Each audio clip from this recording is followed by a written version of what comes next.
Ian, deep down inside, let's have a heart to heart, man. This is the reason for your passion to commit. Not this, Ian, aka roadblock, and this burns no calories. So let's lose the cheer, my friend, or you will be hangover 3. So this is for you, brother. A warrior on the field, an athlete, a great man, a true champ. Accolades and awards. You reap the benefits. Hey, thanks for everything. God bless you and your family. Let's move on. Ian, Dave Parisi, how are you, sir? Hey, I'm looking at your sheet right now with the answers that you provided me, and I greatly appreciate it. So 73 kilograms is roughly around 160 pounds. I don't have anything in front of me, but I'm just taking a crack at that. 168 centimeters, possibly 5'6", roughly. We're going to be looking at your hydration levels a little bit. We're going to try to bring that up a little bit. You're right now around 2 liters of water a day. Don't get scared at this, but I'm going to try to bring you up to about 4 liters a day. We're just going to try, especially when you're doing rugby that often. And with a high-intensity sport like rugby, I'm sure that your hydration levels are a little low based on the 2 liters. You're going to be getting the diet this week. Right now we're just putting together small modulars, resistance profiles, every day, different exercises at the gym that are going to enhance your current structure to equate to a better function when it comes to your musculoskeletal system and your muscular system. I know that you want to build a lot of muscle, and you also want to lose some body fat, flat stomach, etc. And you talked about your current lean body fat percentage. I want you to try to get a handle right now on the concept of cannot do this, both of those at the same time. So you're not going to be able to build muscle, body build, hypertrophy, whatever you want to define it, and lose body fat at the same time. So we're going to have to concentrate on keeping all of the lean tissue, the fat-free mass that you have on your body currently. Let's just say you have 150 pounds of solid muscle on your body. Well, guess what? We start the workout program, maybe we gain 5 pounds of muscle, we don't lose any muscle, and your fat percentage basically stays the same. Now, what's going to happen on an epidermis level or a superficial level, you're going to start to retain a little bit of water. Why? Because I'm going to give you a little more carbohydrate. So for every gram of carbohydrate you ingest, you're going to hold 2 more grams of water. So that's just in the beginning. Now listen, that could be for 30 days. We could do a 30-day bout where you're gaining all this muscle, and then you say to yourself, okay, I want to get a little leaner. So we back down the carbohydrates a little bit, we bring up the cardio, and that's another thing. I'm not worried about cardiovascular activity with you. Seems like you're getting enough. You're doing 30, 40 minutes a day, plus the rugbies on Saturday. I think you said Saturday or 3 nights a week. I'm looking quickly. So this is going to be the program. It's the diet. We're going to get rid of some of that rice, some of the burritos. We're going to get rid of the spaghetti and meatballs. Sorry, Mom. Sorry, Grandma. And we're just going to get a little cleaner foods that are more conducive to building hypertrophy on a muscle level versus foods that are just going to create toxins in your bodies and water retention. So what you're going to see next is a series of different patterns. You're going to see a blue screen that comes up, and it's going to give you an anatomical region. It might say legs. And those are the exercises that I'd like you to perform on that day. Now, I'm crossing my fingers that you agree with me on this one. You said you wanted a full body workout. I can guarantee you right now, you just wasted $950 on my services with full body workouts. There's no way you're going to get muscle hypertrophy with a full body workout. I'd like you to do a maximum of maybe 1 to 2 body parts a day, which you will see in the tutorial, with me actually performing the exercises and teaching you, at least 6 days a week. So let's just get this straight. You're going to train your legs twice a week. You're going to train your back twice a week, your shoulders twice a week, your biceps twice a week. Okay, as far as core and other exercises that stabilize intersegmentally, where you build this massive core or a better foundation to exert all this force off of when you're in the gym, this is a good thing. You can't fire a cannon from a canoe, but we're going to fix that cannon or fix that canoe, the structure of that canoe, so you could fire that cannon properly. That's what we're going to do to your body, my friend. So sit tight, watch this, learn it, watch it a few times. After you digest this video and you start to play, because that's all it is, you're going to the gym to play, trying these new exercises. Then you're going to have questions. That's when you're going to contact me immediately. I'm going to answer your questions. You're going to have questions on the diet. I'm here. I'm sticking to you like glue for the next 90 days. All right, we're going to be doing most of the texting and mostly emails. All right, hey, it's Easter Sunday for us here, so I'm going to say happy holidays to you, whatever's going on with you and your family. Thank you so much. I got your back. We'll talk to you soon. As far as hypertrophy is concerned, I'm going to see if you could pick 2 exercises that you could do back to back. And there's really no rest between these 2 exercises. Muscular hypertrophy has to do with how much tension can you leave in that window, or over a given amount of time. So how much tension could we put in the musculoskeletal system over a given window? And that window is usually 60 to 90 seconds. So when you're in the gym and doing a set, and it's let's say it takes you 30 seconds to do a set, and they go, oh, why don't you superset? Why don't you giant set? The reason they're saying that is because there's large clinical studies that show muscular hypertrophy has to be longer than a 30-second set. That's why you kind of pair exercises together. So the first 2 we're going to pair together is a basic straight bar on a high pulley. Okay? Any type of straight bar. But here's the key. You need to have your arms at a minimum straight out as far as this is concerned, as far as the width is concerned. I can't be in any closer. Okay, so I put my arms straight out in front of me and grab a bar. So you might have a little short bar, like an easy curl bar without the weights, that's fine. You might have a straight bar this way. Let's just put a straight bar on a high pulley. Your pulley is going to be a lot higher than mine. Okay, I had to cut the machine because of the ceiling, so you might be up here, but it doesn't matter. I'm going to show you why it doesn't matter. Stand close to the pulley, grab the bar. My hands are about 12 to 13 inches apart. I'm going to walk back slightly, only until the weights come off the stack, and there's my starting position. Look at water running down my arm from my shoulder. Okay? I can't come up here. I'm starting here, so it really doesn't matter as in regards to the weight stack and the height of the pulley. I'm going to have my feet in a squat stance, a little wider, about hip width. I'm going to have my wrist straight. This is incorrect. Straighten the wrist out. Drive the bar down, down, depression, half circle, depress, and hold. Notice my upper body. Here's what I did not do. And round out. Watch the difference. That's correct. Slightly hip flexed. I'm playing golf. I'm here, I'm addressing the ball. Athletic position. I'm playing tennis. I'm addressing the ball. Athletic position. I grab the bar. I get into an athletic posture or stance. I have a platform to exert force off of. I'm doing 10 repetitions. Slow and strict. Cadence. 1, 2, 3, hold. 1, 2, 3, pause.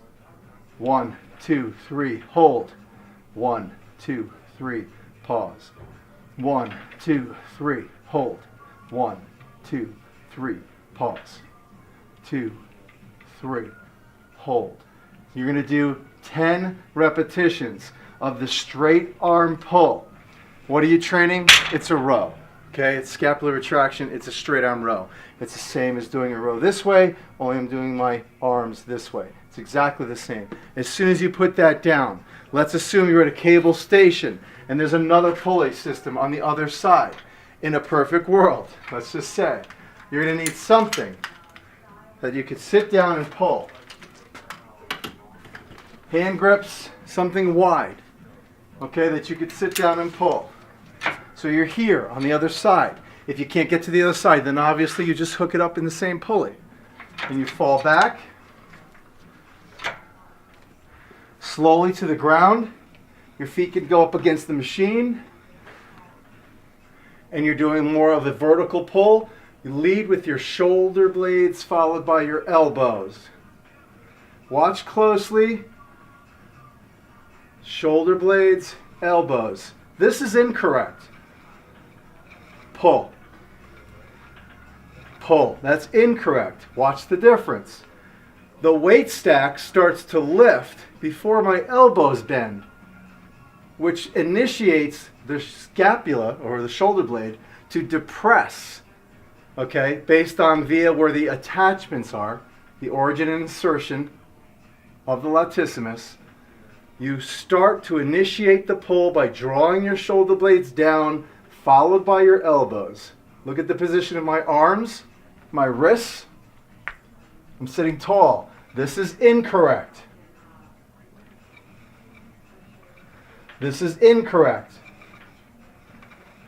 Just shoulder blades, elbows, hold. 10 repetitions. Shoulder blades, elbows, hold.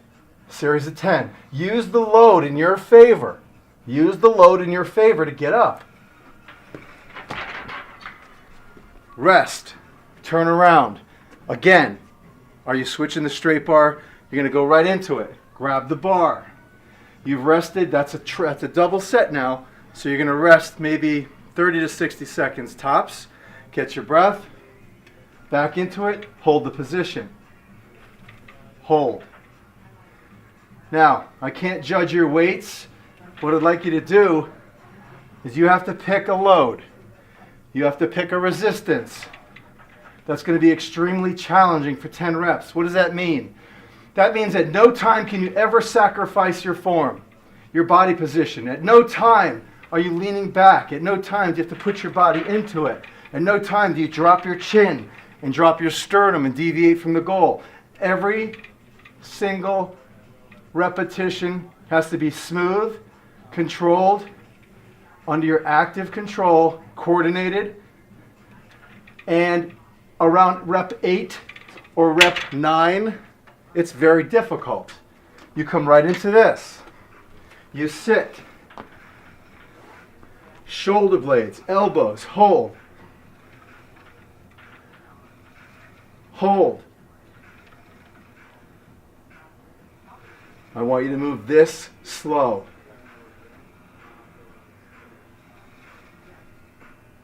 Ten repetitions. Use your weight in your favor. So I just did 4 sets. I'm going to rest. I'm going to do it again. You can do that 4 times. This is the beginning of day 1, your back workout. We're going to set up more exercises. Don't get confused. We're still doing back and we're still at day 1. We'll be right back. Okay, look at my body posture right now.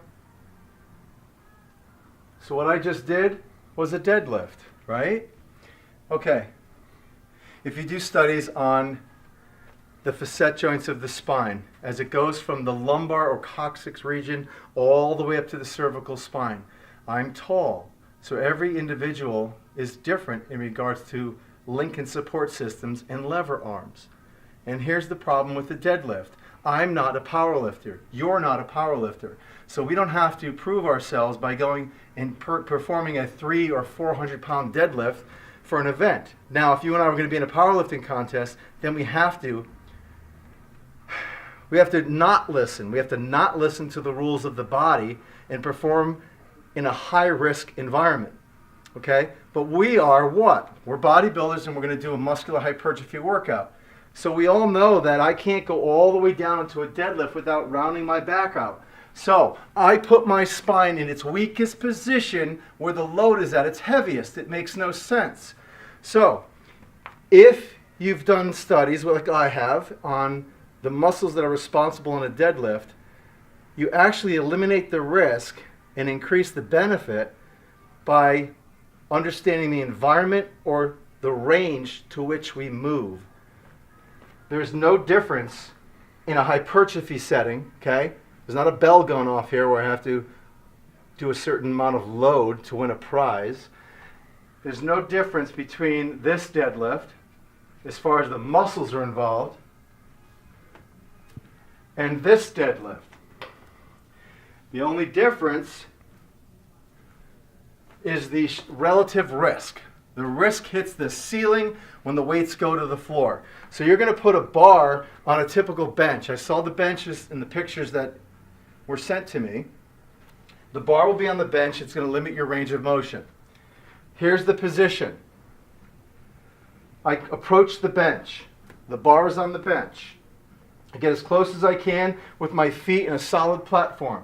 I'm going to learn how to bend and stand.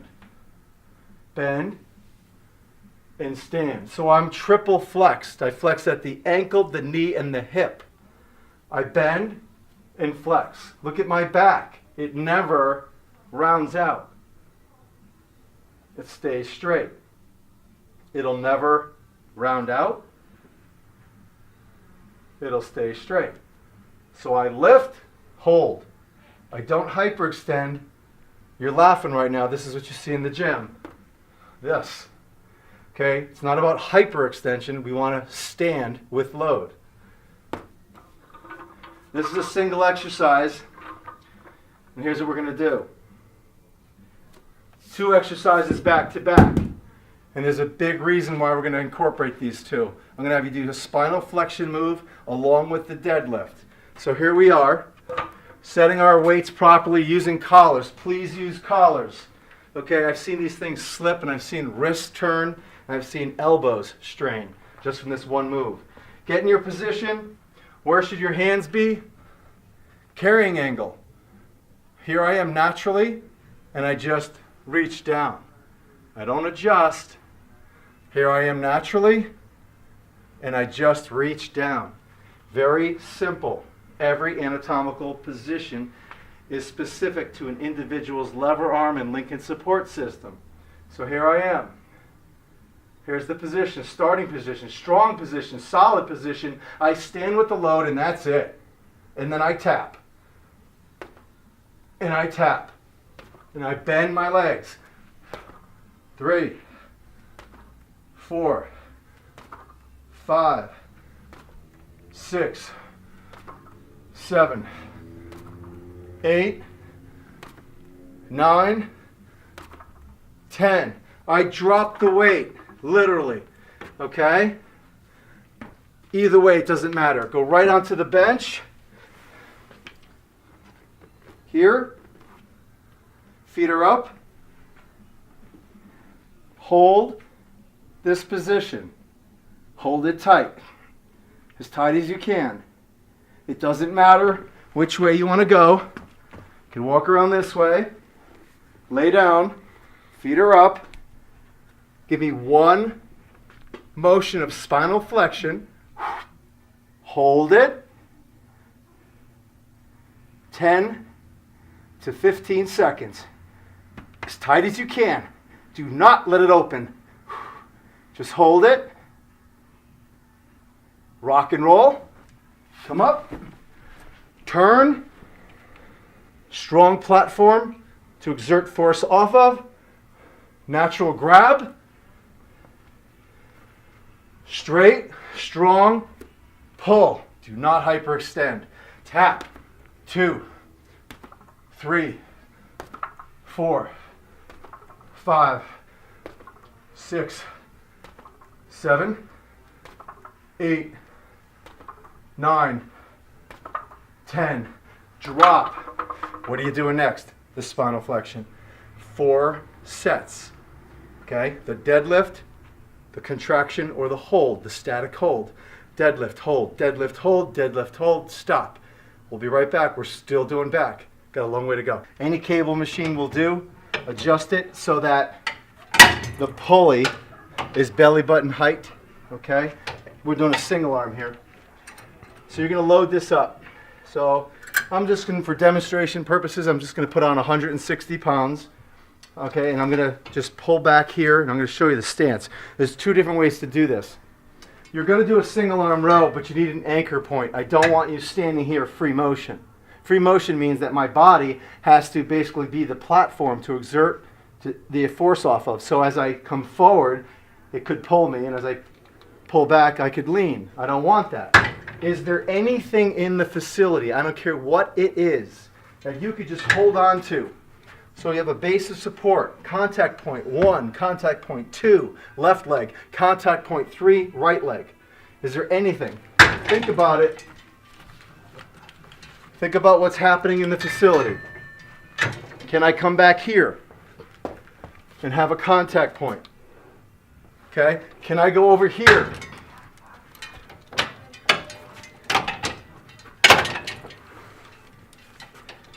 And have a contact point? Okay, so let's say we use this.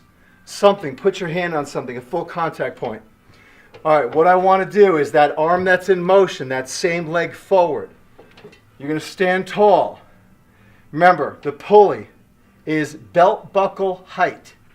Standing tall, drive your shoulder blade back first. Bring it to neutral. Drive your shoulder blade back. Bring it to neutral. Why did I do that? Because I don't want you to do this. I do not want you to pull. Sounds ridiculous, right? I do not want you to pull. Elbow flexion. What I'm trying to do is neurologically stimulate the muscles that are actually working to retract your shoulder blade on a horizontal plane. It's called a row. And the whole way a row works with the human body is it wants to draw the shoulder blade back, followed by a downward, see what I just did? A downward rotation of the humerus. So it looks like this.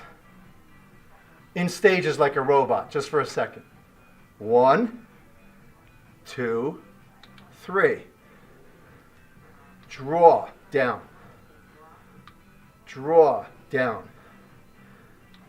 Draw down. Draw down. Draw down. Draw down. So here I am with a contact point and an anchor, right hand, leg. And what I'm trying to accomplish here is drawing my shoulder blade back, followed by my elbow. And I'm going to do 10 reps really slow. Heaviest load as I can. That might not be working for you, so maybe you're going to get down on one knee. Okay? Now you have a solid foundation, and you do the same exact exercise. Maybe you prefer this. Depends on the environment. Little towel on the ground, whatever you want to use. But the bottom line is, when we do this exercise, you're doing non-stop 4 sets on each side. You're going to go as heavy as you possibly can. And when you finish a set, a full set would be right, left. Don't hesitate to bring up a couple plates every set. Don't hesitate to bring it up a couple plates every set. Maybe you get 8 this time.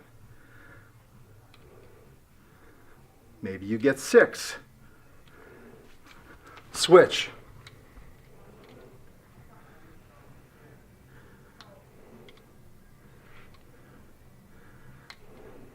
You come up. You bring it up another plate. So whether you're standing, single, right side, left side, right side, left side, right side, left side, right side, left side. 4 sets, non-stop. You might take a 3-second break to change the plate. Remember, you're working your right side bilateral, your left side is resting. We'll be right back. This is our anatomical position. This is the last and final exercise for back, 4 sets. This is our anatomical position right here. You see this in a lot of the musculoskeletal charts. As I flex naturally, and as I turn is the strongest position in the human body for a pull. The human body was not meant to do a pull-up like you see traditionally, the basic pull-up, straight bar. You and I invented the straight bar, decided to grab it and pull our chin over it or pull it behind the neck. We invented that. We didn't realize how the fibers ran along with the humerus, where they attached, etc. Without boring you with all this, you have a straight bar. You've probably seen these circle bars somewhere. Small in that anatomical angle. See that? They're anatomically as wide as I need them. Some swivel, some don't. Maybe they don't swivel. If you look up here, I don't think you'll have this bar, but the bottom line is, look at the grips. They're all in the anatomical angle. They're all here. So you need to pick something that's close like this with your palms facing each other. If you don't have that, you could hook up a straight bar to a pulley. I'm going to use you in a fixed environment because we're going to become a fixator, so you put more regional emphasis in the back by fixing your body and shutting off anything that's responsible for stability. Okay, so everything, the neutralizers, stabilizers, everything's shut off, and you're going to get more force from the prime mover. So this is the real deal. And I saved the hardest exercise for last. You could ask me on the phone why I do that. So the bottom line in all this is, if you want to hook up a straight bar, because you don't have anything else like that, you can actually make your own anatomically correct position. So when you're in there in the pulley, you have your hand grips. Here's what it would look like if you just want to use the hand grips. You might have an easy curl bar you could put up that has the bends, and the bends will hold those grips together. So just assume when you look at this that this is a straight bar going across. You put two pulleys here. Or just say to yourself, no, I do have a bar like that I can use. But I'm showing you for demonstration purposes. You're going to do 4 sets. I want you to watch me from the side. I want you to go back. I do not want you to sit underneath that pulley. I want you to go back as far as you possibly can in the seat. If you want, make it look ridiculous. You could hang off the seat a little bit. The roller pad on your seats will just about keep you down. Maybe your feet are against where the weight stacks are in front of you. But the bottom line in all this is you're going to draw the shoulder blades down just like before, hold, and come up slowly. Same thing you were doing seated in the beginning. Shoulder blades, hold. Here's incorrect. Ready? Everybody tries to do this. They either rock, which is incorrect because now you're doing a row, not a vertical pull. They drop the sternum. It's really heavy, and they start to drop the sternum, which would be incorrect because now you're asking the rectus abdominis to help facilitate the load. I draw my shoulder blades down, I pull, and I hold. Shoulder blades. Notice my arms aren't bending. Now they do. And I hold. One really important factor. As I pull this part of my arm, if you had a Sharpie, a marker, and drew a line from this arm, it would be directly into the cable. You would not see anything but a straight line. So if you see anything bend, in other words, you're pulling and the arms go down. You've seen that too. You pull and the arms go down. That would be incorrect because you got a load going this way and you got a pulley that's up here. So you want to always be in direct opposition the way the fibers go. So this particular exercise, fixed, seated, in an anatomically correct position, 4 sets, never over 10, 6, 7, 8, 9, 10. It's all good. And that's the back workout, but we're going to incorporate more. We're still day 1. Be right back. If you want to incorporate, I'm sure you might have a TRX laying around somewhere in the facility. So if you want to incorporate at the very end, a couple TRX rows, it's not going to hurt. If you feel like you want to do some more. I always have these extra exercises, these, I could just call them fillers or active rests that I throw into the workout pattern. Obviously if you want to, you can just do that same row position. And it's the same thing. It's not just pull. It is draw shoulder blades. Okay, the shoulder blades back, followed by the elbow. Shoulder blades, followed by the elbow. And you could do these slow and controlled movements. Little drop when I start to fatigue. Come back up so I could use a little lower body. Step back a ½ inch. Do 2 or 3 more. Step back a ½ inch. Do 3 or 4. Because every time I step back a ½ inch, obviously I'm taking 10 to 15 pounds off the equation. So here's what we're going to do now. As soon as you finish your back workout, I'm going to have you go right to the ground.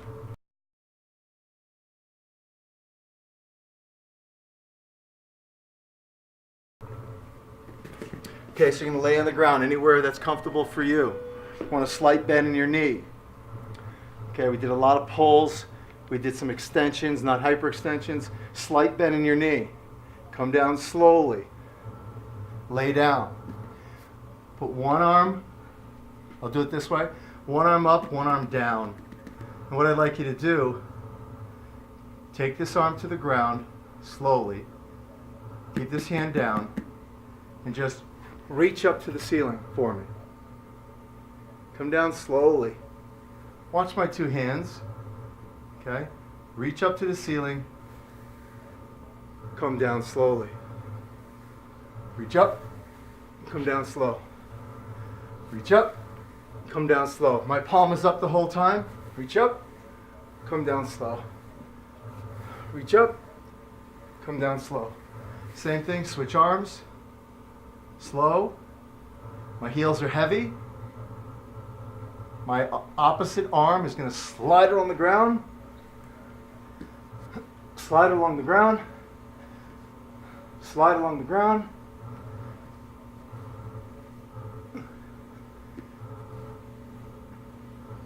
Relax. Get ready for your second set. Both arms. Reach up. Come down slow. Reach up. Down slow. Reach up. What am I doing? I'm adding momentum to the equation, making it a lot easier. Single arm, bilateral, double arm. I'm not rounding my back, keeping as flat as I can. Relax, take a deep breath. Now nothing moves. Reach up, down slow. Reach up, down slow. Reach up, and I'm doing sets of 10. I'm doing 30 in a row, 10 on the right, 10 on the left. 10 together, 10 both arms up.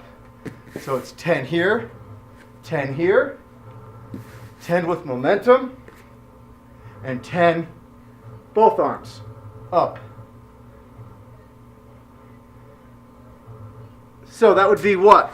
A total of 40 repetitions. So it's 10, 20, 30, 40. 40 repetitions, absolutely non-stop.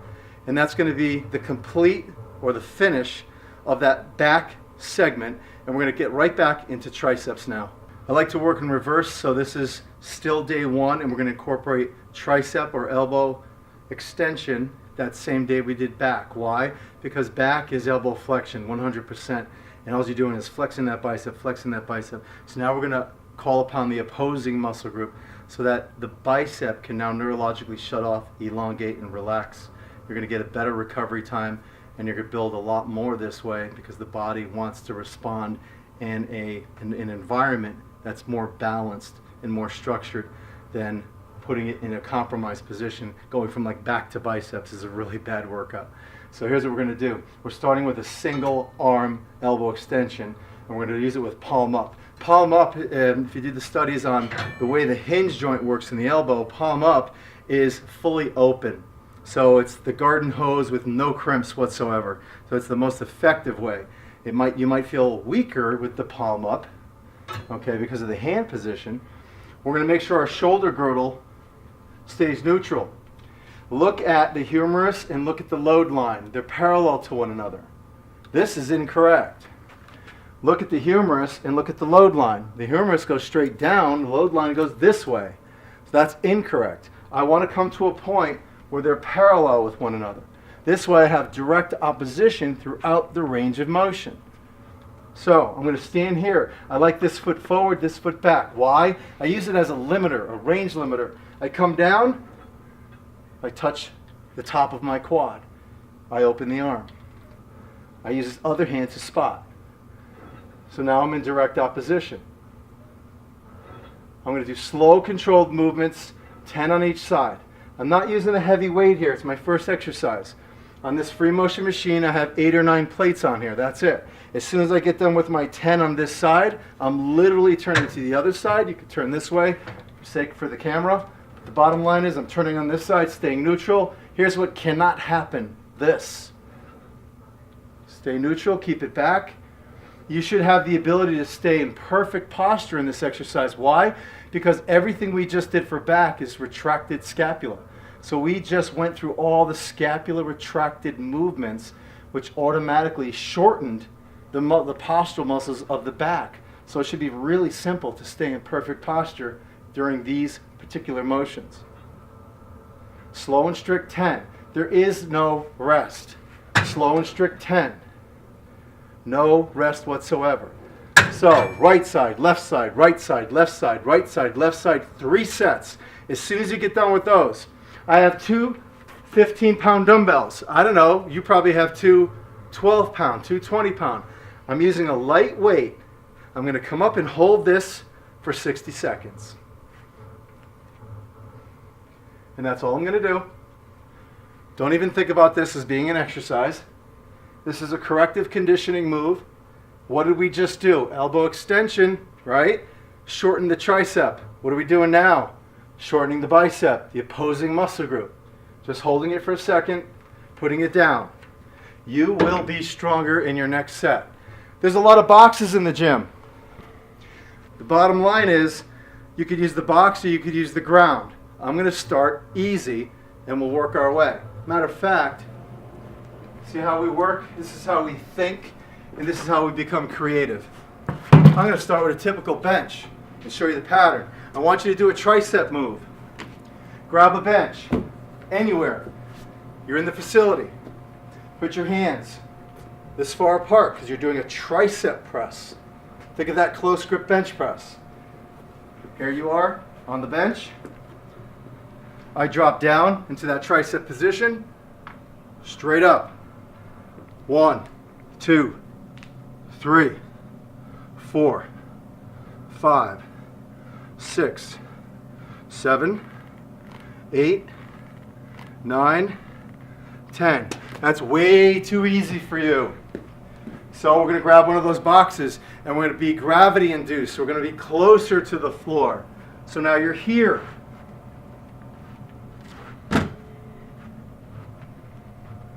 Okay, this is incorrect. Look at my arm position. I need to be, watch the difference now, follow me. I need to be here, 90 degrees. When I look down in my environment, I'm here, not here. I need to be here. So I need to take this picture and grab. So that means I need to walk forward so that my wrist is underneath my shoulder joint, not in front of my shoulder joint. Straight down. 1, 2, 3, 4, 5. Remember, I just got done holding those dumbbells for 60 seconds. Foot and stand. Third hand position. Could obviously be right on the ground. So, you might just do tricep presses right on the ground. Maybe you're using a bar. Maybe you grab 2 dumbbells. I'm trying to get you to be a little more creative in your workouts. I didn't see this in the video, but Trigger, this is for myofascial release. Trigger makes a long one, which I use consistently in my workouts. I actually hold the inside like this, and it's longer, and I'm here like this, doing my tricep presses on the trigger, if that makes any sense. Okay, so you got to get creative. But I recommend using 2 dumbbells on the ground. Where are the dumbbells sitting? Right here.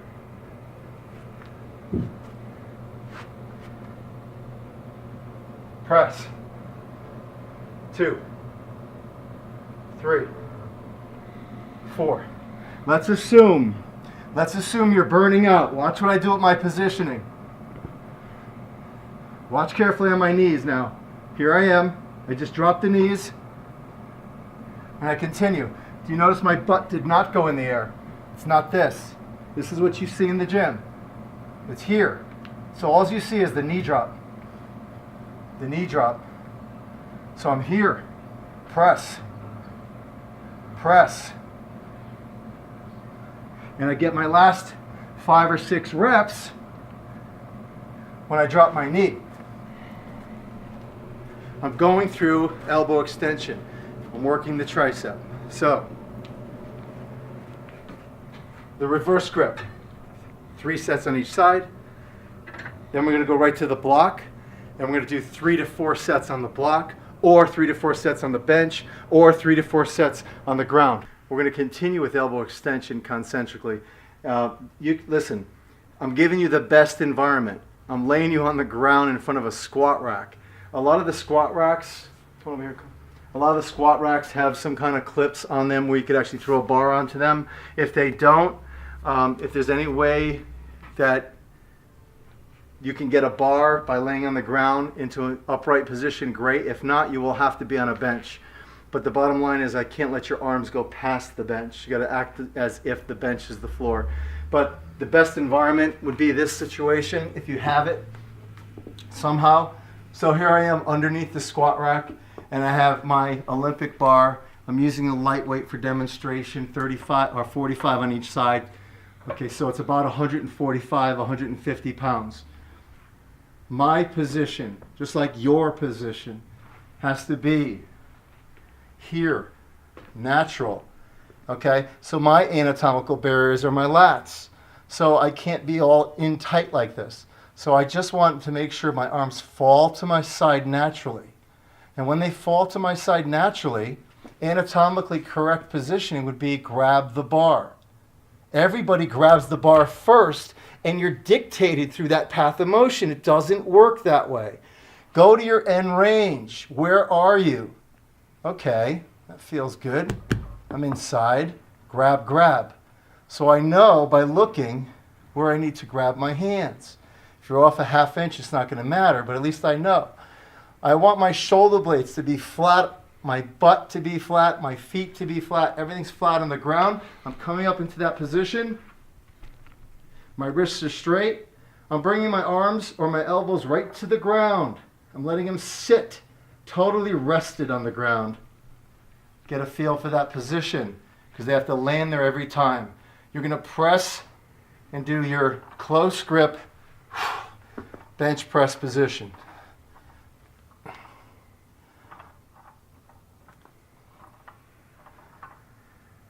And that's it. You're going to do a set of 10. As soon as you put that 10 down,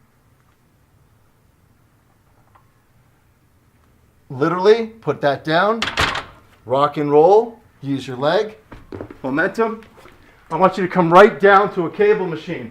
I do not care what cable machine you use, high pulley. It's already set up, maybe you have to set it up. It's okay if you rest a little bit. Okay, so you grab the rope, you have the pulley, you're going to do these back to back. You start in this position, right here. Again, this is incorrect. You don't want to do stuff like this. This is just pulling me forward. Be in opposition. If the pulley's not high enough, you could go down here, down onto your knees. If it is high enough, then obviously we stand.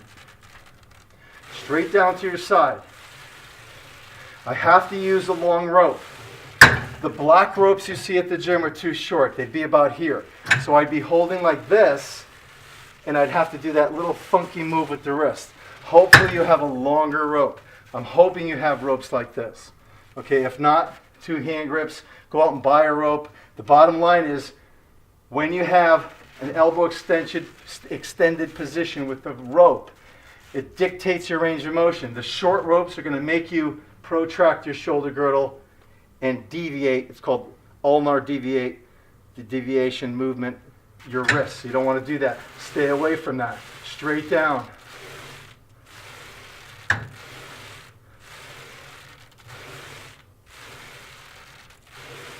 Ten repetitions, slow. There's different positions you could be in without changing anything. I'm not protracted. My shoulders are still back. This is protracted. I'm still retracted back. I'm depressing down. I'm still in opposition to the cable. My body's straight. I'm not rounded.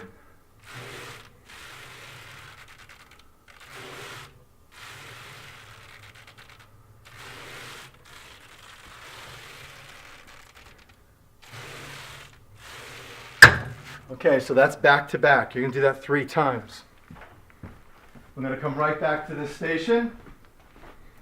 Okay, the close grip bench on the ground, solid platform. Why? Because the benches, if you measure them, they're about 9 inches. So you don't get proper scapular anchoring. Okay, so you get less force production on a close grip. You get most on the ground. It's sad, but it's true. So I'm giving you the best environments. This is huge. This is 20, 30 years of research on how the muscle relates to the environment it's in when it's going through the modality, when it's going through the push, when it's going through the pull.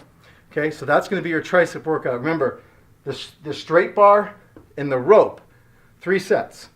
So the straight bar and the rope is 1 set. Then you go around again, then you go around again, and that's the tricep workout. Okay, that is day 1, done. When you see me again, we're into day 2.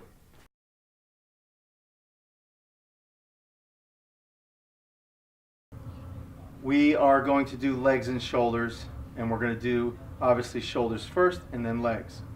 And we'll talk a little bit about why I put shoulders and legs together. I did that for a reason. Everything we do in life is always in the mirror. Everything. So every time we do an exercise, biceps, chest, whatever it may be, we're always in the mirror. Everything we do is always in front of us. We're always in a sagittal plane. We're always protracted. So the best way for muscular hypertrophy and to give the body balance and give it more structure and strength to equate to its function is to start with muscles you don't see in the mirror. So this is going to look a little awkward, just a little awkward, but I want you to get used to it. I have full weight stack here. You have 2 cable machines that are exactly this far apart because I need them to be at least elbow to elbow. Okay?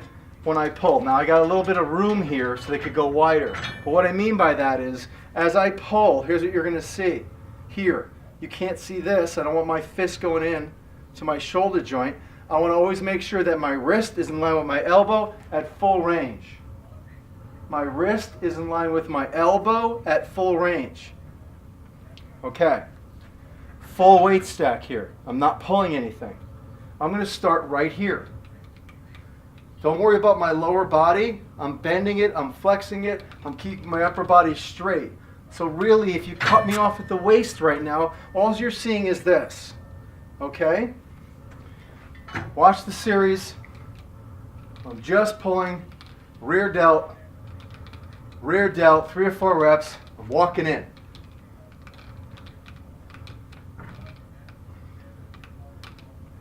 I'm walking in. Walking in.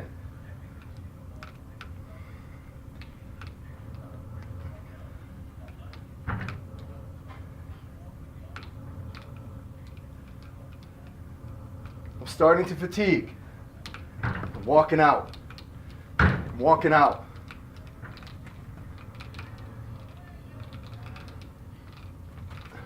First exercise, don't get confused. Bringing these pulleys up immediately. Lightening the weight.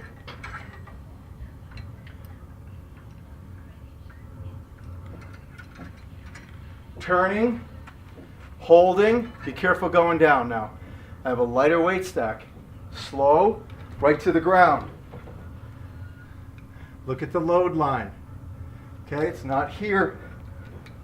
I need to be in a horizontal shoulder position. This is the total opposite of a chest press, where water ran down my arm. I'm going to pull to the ground and hold. Coming up in a slight bridge. My feet are the base of support. My shoulder blade is off the ground a little bit, which gives me the ability to retract my shoulder blade. So I get a better articulation because I'm not so fixed on the ground. However, I am fixed on the ground in respect to I get better force production and regional emphasis in the rear delt and all the muscles that retract the shoulder blade on that horizontal plane. So what you're seeing is this. Nothing more than this. You're not seeing this. You're seeing this. Chest press. Rear delt. Total opposite. Chest press, rear delt. Just make sure when you pull, this never happens. If the wrist starts to migrate towards the shoulder, you're increasing elbow flexion, which deviates from the goal. Because now you start using your forearms and you're taking that beautiful hinge joint and doing this to it, like you're sitting on your car door, rocking. So make sure everything just stays in line. Okay? That will also put more stimulus in the muscles that we're trying to respond. So that is going to be the first out of the gate that you saw me do with just my body weight. We're only doing that once. It's kind of a warm-up. Right to the ground, 4 sets of 10, 4 sets of 8, whatever it may be. Play with the load, anchored on the ground, hips off the ground, 4 sets. First exercise out of the gate for shoulders. All right, I have a light weight on here, about 3. My pulleys are all the way down. Look how far these pulleys are apart. Okay, about 2 feet apart. Actually, if you look at the machine, the pulleys are straight down, so there's no angle whatsoever. They're just straight down. Straight down is number 2. I'm going to cross the cables. Cross the cables. I'm not going to stand underneath the cables because this would be too much stress on the anterior delt. I want to get more mid delt or middle delt. I'm going to walk back a little bit. How far am I from that load line or pulley? About a foot. 1 foot. Okay, so I'm here. Look at my starting position. Okay, it's not here crossing the cables. I'm out wide. Look at my arms, how wide they are. That's my start or start and finish position. Watch how high my arms go. I'm going to pull my elbows to the ceiling and pause. I'm going to stop for a moment and have you look at this. Look at that. If you think there's any more muscle up here, I'm sorry. In the gyms, you're going to see that kind of stuff. That's shoulder impingement syndrome. You can only go so high, and the shoulder blade starts to go with it. There's a reason why your shoulder blade elevates as you elevate your humerus. It's to maintain the congruency. Everything shuts off, and now you're just playing with your acromion. It's called the acromion-clavicular joint, or you might call it AC pain or AC impingement in a layman's way. You know, gee, what'd you do to your shoulder? Oh, I think it's my AC joint. And that's what people experience. So right now it's about training the muscle, right? Not articulating the 2 joints with 2 bones with a soft structure in between called the tendon. Who wins? The 2 bony processes always beat the soft process. So the bottom line is we're not going to go that high. So we start here, elevate, hold, slow, hold. That's as high as we go. Standing away from the machine because the fibers run on a diagonal. They don't run straight down. That's why I step away from the pulley. Okay, so after I do 5 or 6 reps here, I start to fatigue without sacrificing form. I get 1 more repetition. I put them down.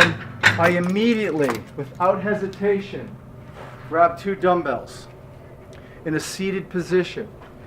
If you can't be in a seated position near that machine, then obviously do standing. If you can't be in a standing position and you have the ability just to kneel somewhere, that's fine too. But let's just go through the motion. Starting position, finish position. Look at that range. You're laughing right now. There's nothing going on. I'm about a good 7 inches from my side. It's not this. It's not this. There's nothing going on here. I'm starting here, finishing, finishing, finishing. Okay, I stop so water can still run down my arm. Water still runs down my arm.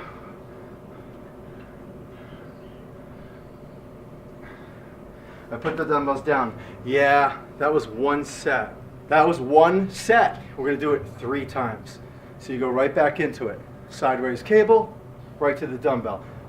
This is 15 pounds. It was a little heavy. Maybe you use 8, maybe you use 10. Remember, very hard, jagged pill to swallow. Your body does not see numbers. It feels load. So when your buddy next to you says, you're only using 15. So yeah, I'm using 15. I just got off of this, I just did this, I just did that. And you will look better and you say, well, when you get shoulders like me, then you could say stuff like that. That's what you could tell him. Okay, so we're going to come right back and we're going to finish shoulders. I had to grab my famous stick. Please remind me to tell you about this. Okay, look, You've seen a front raise. What is a front raise by definition? Shoulder flexion. We're shoulder flexing to put more stimulus in the anterior aspect of the shoulder girdle musculature. Okay, so our front delt, so to speak. Do we need a front delt? And there's been anyone on the planet that goes into a personal trainer and says, hey, I want 100% maximum hypertrophy in my anterior delt. No one would ever say that. And the reason is because we use our anterior delt in everything we do. It's in the chest press, it's in everything. So the bottom line is, I'm also concerned, and the reason I say this to you is I'm also concerned about the rotator cuff. So I want to make sure that it's doing its job and functioning properly. This is your typical front raise you see in the gym. Your palm is down. This is your typical, I don't know what the hell I'm talking about, front raise when they, or maybe somebody that went through Alcohol Anonymous or something, they're actually pouring the drink. Okay, they're pouring the drink. Okay, that's shoulder impingement syndrome.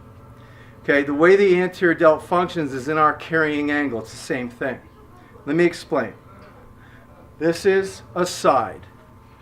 This is a front. This is in between. Okay, our body was designed not to do this. Okay, it was designed to do this and this.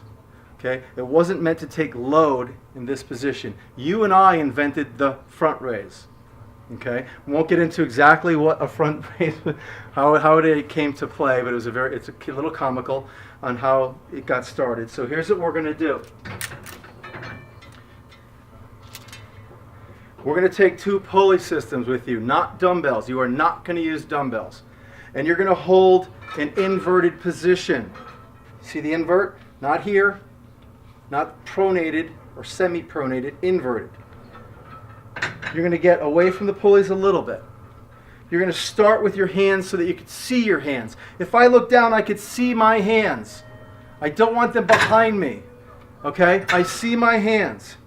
I'm going to put 1 foot forward, 1 foot back, and I'm going to do a front raise. Look where my arm is.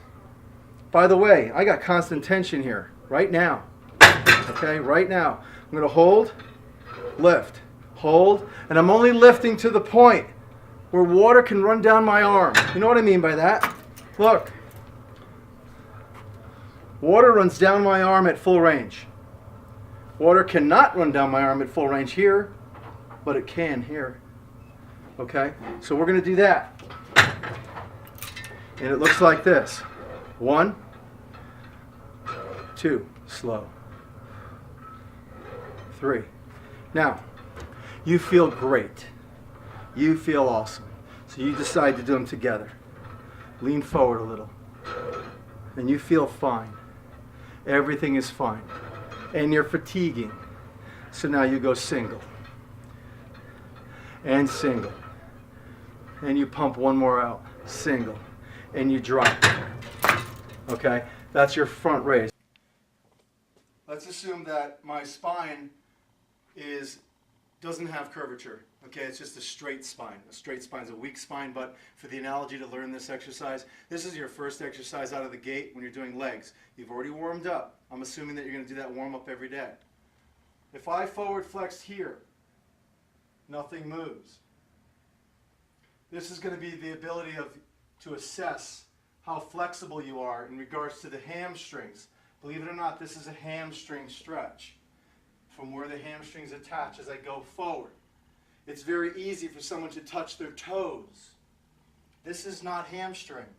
This is spinal flexion. My back rounded. There's no hamstrings involved. The hamstrings shut off now and act as a stabilizer mechanism. They fire and contract to balance you. Okay? So the old school touch your toes has nothing to do with your hamstrings. 0. Okay? That was from Canada, the military, testing, and all that stuff. This is a true hamstring. Right there, boom, can't go any farther. I'm feeling a serious pull. If I throw my back into it, I could easily touch my toes. So, the exercise we're going to do is a straight-legged deadlift. I hate the name, okay? What do you call it, like a live lift, something that has more a positive connotation. Listen, you're here, shoulder blades back, hold the 2 dumbbells. I slowly slowly start to come forward. There's a bolt running through my hip. That's about as far as I can go. Never let that happen. Keep it flat. Never let this happen. Keep it flat. Come up. 1. Feel the stretch. 2. Feel the stretch.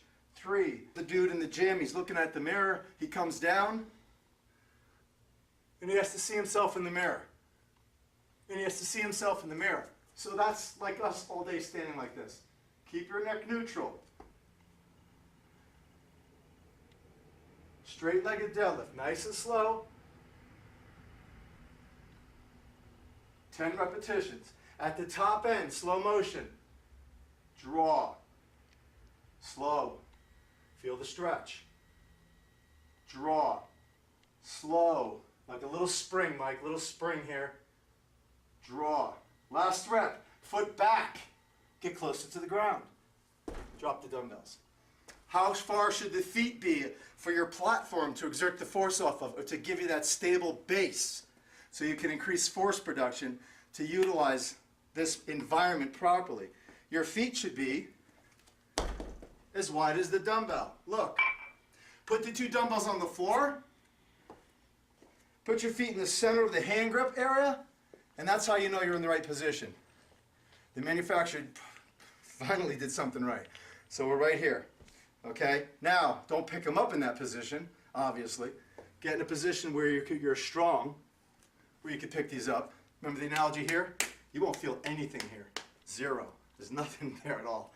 Okay? So pick up your dumbbells and go right into your first repetition. Now, as soon as you put those down, this you're going to go right into, there's a bench right near you. 2 dumbbells and a bench, any gym has it. You're going to lay on the ground. As soon as you get done with that, you're going to put your heels on a bench. 90 degrees of knee flexion. The goal is hypertrophy, okay, to gain as much muscle as humanly possible. Solid foundation, head flat. Come on up onto the bench. I want 10 reps. 2, 3, 4, 5, 6. Squeeze the glutes and hamstrings on the way up. Even though you don't see the bench moving, I am digging my heels in the bench like I want to literally pop the vinyl on the bench and pulling the bench towards me. Okay, I'm pulling it towards me and I'm digging my heels in. 9, 10. Keep those hips high. Switch, keep those hips high. Switch. You do it 4 times. Switch. Switch. Come down. Turn to the side.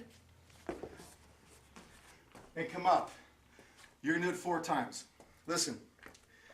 1, 1, 2, 2, 3, 3, 4, 4. Rest. Right back. This is in the center of my ankle. When you talk about ground-based support, it's not balls of the feet, it's not heel. If a trainer ever looks at you and says, keep it through the heel, or that makes no sense. Press through the ankle. So my foot stays flat, but I'm pressing through my ankle, because that's really what it's all about. I could keep my heel, keep my ankle, and cut me off in front of the ankle, and that's really all you need. The rest is for balance. So listen, water's running down my thigh now, isn't it? See? It's not now. It's resting on my thigh. We want to keep the force production in the quadricep. We don't want it trickling through the system and going to the patella or the quadricep tendon, which runs over the kneecap and attaches here, which I told you, that tibial tuberosity. And that's what deep squats are all about. Can your patellofemoral joint, can your kneecap, maintain the load as you go below parallel? That's more ligamentous and it's more tendinous. Okay, so that came into our industry for rules of a sport. Okay, you're a power lifter. For the rules of the sport, guess what? You have to exceed the body's ability on a science level. On a biomechanical efficiency or optimal level, you have to exceed that. Take the risk, because you're going to be in a contest or some type of a show where you have to go down to a certain level. Hit your chest, hit your butt to the ground, all these things that you hear. So, this is a lunge basically, a basic single leg lunge. You're coming out of the lunge, stepping forward, sternum high. Okay, listen, can't get into the technical clinical research on this. This is going to be a little different than you're used to, Watch how I lean forward. I come back and I lean forward just a little. You're going to see a lot of guys in the gym that are doing it this way. I want you to come forward just a little bit. It's that same hip hinge that I showed you. This is in the center of my ankle. When you talk about ground-based support, it's not balls of the feet, it's not heel. If a trainer ever looks at you and says, keep it through the heel, or that makes no sense. Press through the ankle. So my foot stays flat, but I'm pressing through my ankle, because that's really what it's all about. I could keep my heel, keep my ankle, and cut me off in front of the ankle, and that's really all you need. The rest is for balance. So listen, water's running down my thigh now, isn't it? See? It's not now. It's resting on my thigh. We want to keep the force production in the quadricep. We don't want it trickling through the system and going to the patella or the quadricep tendon, which runs over the kneecap and attaches here, which I told you, that tibial tuberosity. And that's what deep squats are all about. Can your patellofemoral joint, can your kneecap, maintain the load as you go below parallel? That's more ligamentous and it's more tendinous. Okay, so that came into our industry for rules of a sport. Okay, you're a power lifter. For the rules of the sport, guess what? You have to exceed the body's ability on a science level. On a biomechanical efficiency or optimal level, you have to exceed that. Take the risk, because you're going to be in a contest or some type of a show where you have to go down to a certain level. Hit your chest, hit your butt to the ground, all these things that you hear. So this is a lunge basically, a basic single leg lunge. You're coming out of the lunge, stepping forward, sternum high. Okay, listen, can't get into the technical clinical research on this. This is going to be a little different than you're used to. Watch how I lean forward. I come back and I lean forward just a little. You're going to see a lot of guys in the gym that are doing it this way. I want you to come forward just a little bit. It's that same hip hinge that I showed you. That's my range limiter. When my elbow hits my thigh, that's as deep as I'm going, buddy. Right there. Water runs down.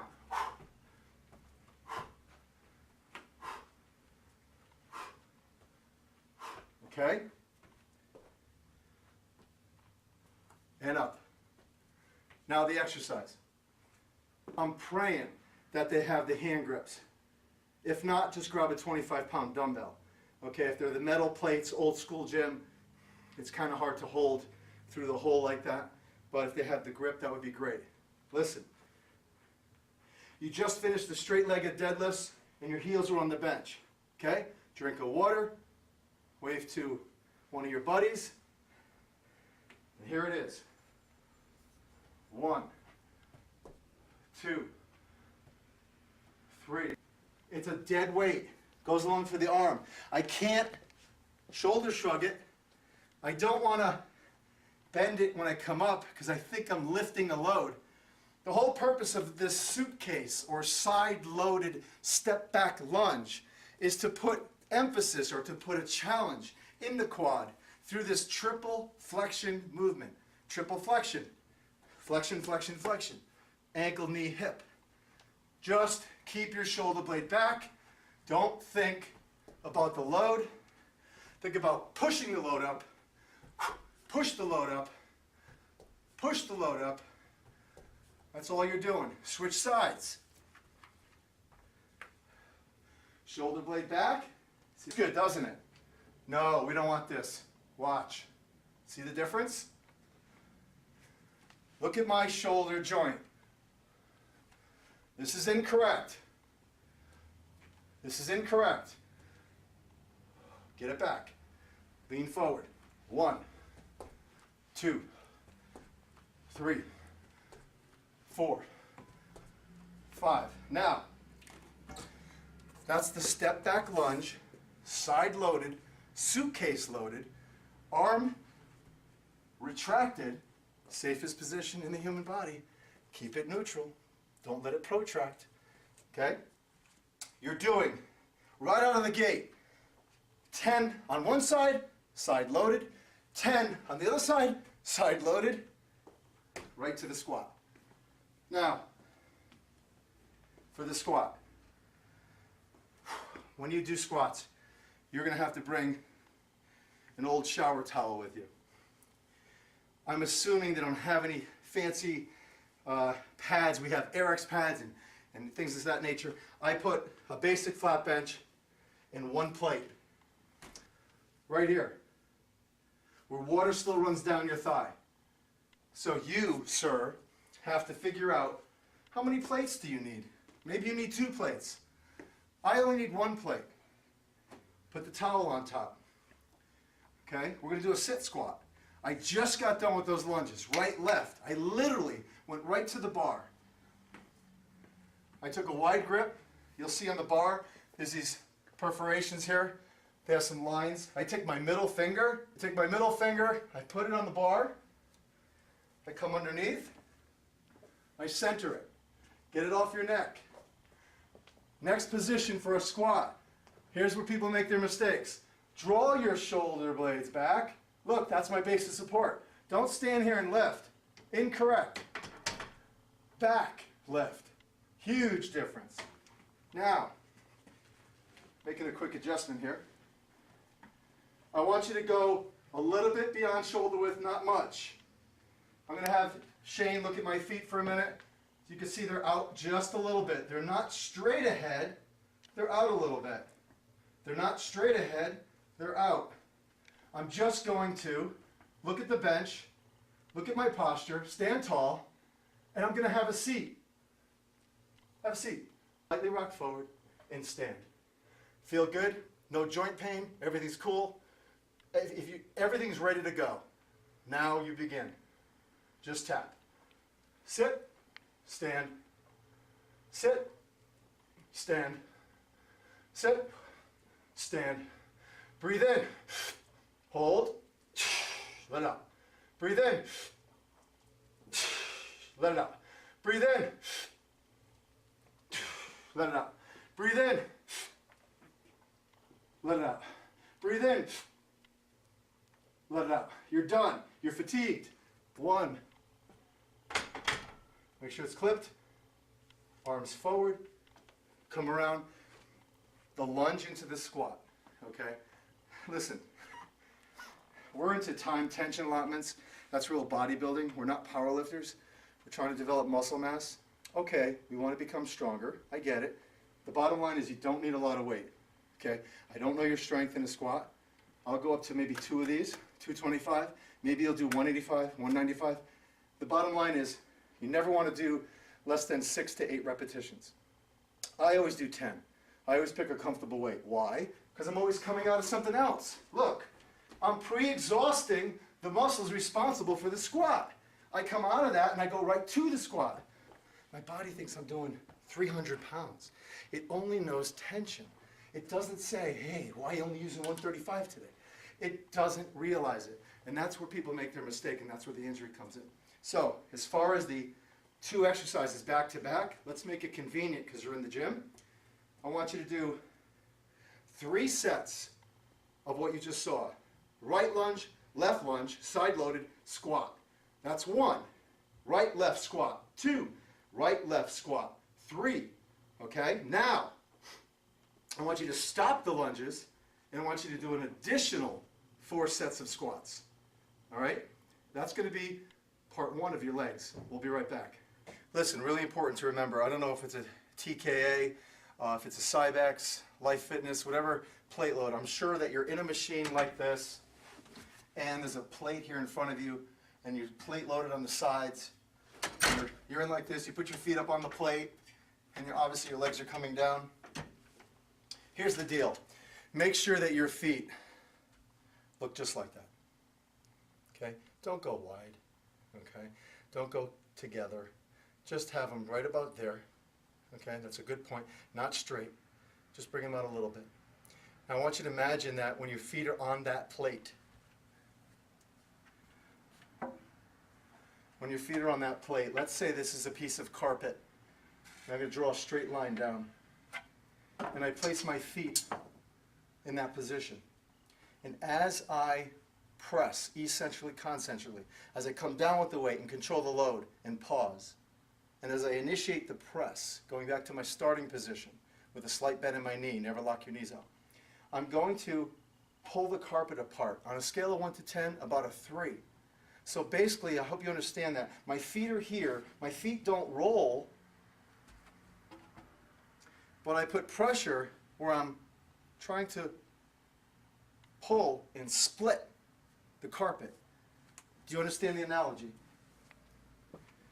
My feet are on the plate. And as I go through the motion, I'm actually just opening up just a little. My feet aren't really rolling out, but I'm just putting a little pressure, like I'm splitting the carpet. Think about this being a big piece of carpet. It's got it right here down the middle. I put my feet on it, and I'm just splitting the carpet a little bit. See what happens to my legs? I'm just splitting the carpet. The majority of Americans have falling arches or close to flat feet. The sneakers we wear are only meant to be used for about 3 months. This is endless studies. Every 3 months you should put a marker in your sneakers, throw them away, and get new sneakers every 3 months, especially if you're wearing them on a daily basis, especially in the gym. Your feet positions change. So to alleviate this, what's called axial alignment, the patella has a tracking system where that kneecap sits in a perfect track. And when it's off a little bit, you get what's called improper axial alignment, and you have a lot of stress in the ligaments and tendons around the knee. So that's why you're always getting these pains at 12 o'clock, 6 o'clock, 3 o'clock, or 9 o'clock in the kneecap. You can probably say, oh, I got it on the inside today, I got it on the outside today, etc. So to alleviate that, you're just splitting the carpet a little bit. When you split the carpet, your knees shift out, and the knee ends up right over the second metatarsal, okay? It's called axial alignment. If you look down the pipe at your knee and your foot, you're going to notice that the knee is on the inside of your big toe. That's what you want, okay? If you look down the pipe, center of the knee, if you drew a bullet or a dot in the center of your knee and look down and you notice your knee is on the inside of the big toe or the outside of the big toe, that's no good. Right on the inside of the big toe, so you don't want it to buckle in. So with the leg press, you could do it the inverted way, that's fine. Do another 3 sets after the squats. Or you could do this type of machine. This is very old school, but I'm sure they have something similar to this. This baby is like 15, 20 years old. But it's not the equipment you have, it's how you use the equipment. Here I am in the machine, I'm flat into the small of my back. And my goal is to let all the water out of the sponge. So what are you going to see? A little press of my low back. The next thing I do is I automatically start pressing through the ankles. I keep it off the balls of the feet. I press through the ankles, I initiate my first pull, I spread the carpet a little bit, and I press out. Nowhere near a lock. Okay, keep the emphasis. I slowly come down. As I initiate the deceleration coming down, I squeeze the water out of the sponge. I press through the ankles. I pause. I press back up to my starting position. Okay, I'm spreading the carpet consistently. I come down, I squeeze the water out of the sponge, I press through my ankles, I pause, I press. Now, okay, imagine there's something here. I come down and I press it back. Okay, I come down and I press it back. If my arm was underneath your knees and you're on that bench and you're coming down, I would cue you and say, push my arm down. Okay, as you press, push my arm down. Don't press off your feet. You're going to automatically engage with muscles you never even knew you had. Okay, these are tricks that no one is really aware of. This is how the body works. It has to do with distal loading. Remember, you got feet and you have your lumbopelvic hip area. So the distance between my hips and my feet, that's a big distance. Okay, especially if you're a tall guy. So what I'm trying to do is I'm trying to shorten the Lincoln support system to put more emphasis in the quad. I'm actually fooling and tricking the system to think, ready for this? To think your feet are actually where your knees are. Okay, so we're going to actually bring down the risk and bring up the stimulus or emphasis of what you're looking for in the quads. Again, when you're doing the leg press machine, slow, controlled, rhythmic movements. 1, 2, 3, pause. 1, 2, 3, hold. Okay, you understand that? You're going to do that right after the squat. We'll be right back. I don't want to leave out calves. Okay, now you have an option. When you talk about calves and you talk about abs, they're done on an every other day basis. There's still a muscle. It's just like a bicep. So don't think about the literature that you could train a muscle every day. But what I'd like you to do is if there's a seated calf machine, okay, I'd like you to do at least 4 sets Okay, you're gonna have to figure out your weight, but 4 sets of the seated calf machine. I'd like you to do calves before you start your legs. I'd like you to do calves before you start your workout. However you set up this workout, if you're gonna do chest and shoulders in one day, I'm just saying, we'll talk about this. The bottom line is you walk into the gym, the first thing you do, literally, after that warm-up of jumping, calves. Monday, Wednesday, Friday, Sunday, Tuesday, Thursday, Saturday. See how it works? Every other day. Calves are the first thing you do when you go in the gym, all the time. Now, I'd like you to do at least 4 sets of the seated and 4 sets of the standing. I don't have a seated calf machine, but you know what that is. You get in the machine, put your feet on, little pads here, load it on the side or in the front, little handle, move the handle, and obviously slow. Don't drop your heels too far. Come up as high as you can. Slow, come up as high as you can. Don't rock. I'm sure you know that. We'll discuss it. Somewhere in the gym, there's probably steps. If not, I always put a couple plates on the ground or a step in front of the squat rack. As far as the standing goes, you're going to do the standing after.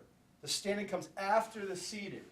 2 different muscle groups. One's the gastrocnemius, which is the upside down heart that you see when I stand on my toes. Okay, that's one aspect of the calf. And then there's the soleus. The fascial system of the soleus is really what develops a calf. If someone asks me, hey, how do I get big calves? Seated. Not standing, seated. Seated gives you that bulbous look, and that's going to define you because the thickness of the fascial system in the soleus region is a lot thicker than the gastroc. And the soleus is really activated more in a bent knee position than is in a straight leg. That doesn't mean that one takes a coffee break. They're both working equally. So you're going to basically do let one leg hang and just do your straight-legged calf raises on a bench, on a step, on 2 plates. Do you notice that I'm not dropping down and stretching? Get rid of that, okay? I don't know why people ever told somebody to do that. Just come on up, hold. Come on up, hold. Let's say you did 10. Let's say you did another 10. Let's say you did another 10.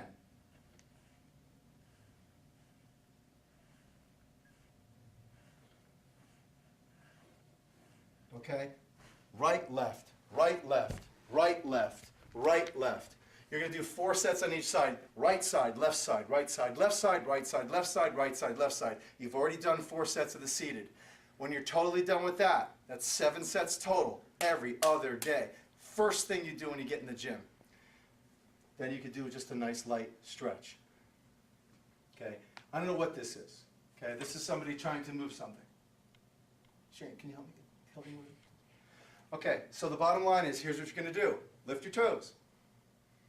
Lift your toes. Lift, lift, lift, lift, lift, lift, lift. Oh, I love that song. Love it. Just move your feet. Tap to the beat. That's what I want you to do. That's your calf stretch. It's neurological. It's called reciprocal inhibition. Okay, you're going to neurologically shut off the calf and elongate it by directing attention to the opposing muscle group. An example is if I have a really, really tight bicep. It's killing me. Okay, and you see the guys walking around the gym like this, all hyper-flexed. They just finished a set of biceps. If you run over to the cable machine and do tricep extension, you'll alleviate that feeling and elongate it and shut it off. Reciprocal inhibition. You can look it up. So the bottom line is, after you finish calves, that completes your leg workout.